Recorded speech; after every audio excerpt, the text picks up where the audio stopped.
అందరికీ నమస్తే అండి. నిన్నగాక మొన్న రాత్రి వచ్చిన ఎదురుగాలులకి మరియు వర్షాలకి నిర్మల్ జిల్లా ఖానాపూర్ మరియు కడెం మండలాల్లో విద్యుత్ స్తంభాలు విరిగిపోయి విద్యుత్ నియంత్రికలు కింద పడిపోయాయండి. దాంతో కరెంటు సరఫరా 2 మండలాలకు నిలిచిపోయింది. దీంతో ఖానాపూర్ ఏఈ గారు తన సిబ్బందితో హుటాహుటిన ఖానాపూర్ పట్టణంలో రాత్రి 10 గంటల నుండి అర్ధరాత్రి 2 గంటల వరకు కరెంటు సరఫరా పునరుద్ధరించారు.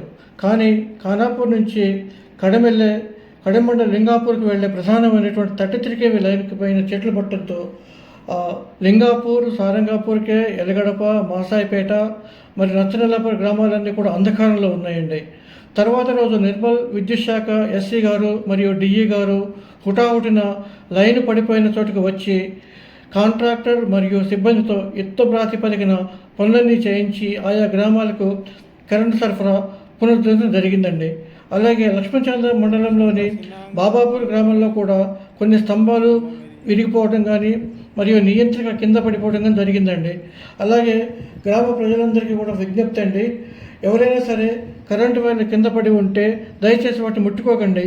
మీ పరిధిలో ఉన్నటువంటి కరెంట్ ఆఫీస్కి కానీ లేకపోతే సంబంధిత అధికారులకు కానీ తెలియజేయండి. దయచేసి ముట్టుకొని విద్యుత్ షాక్కు గురి కావద్దండి.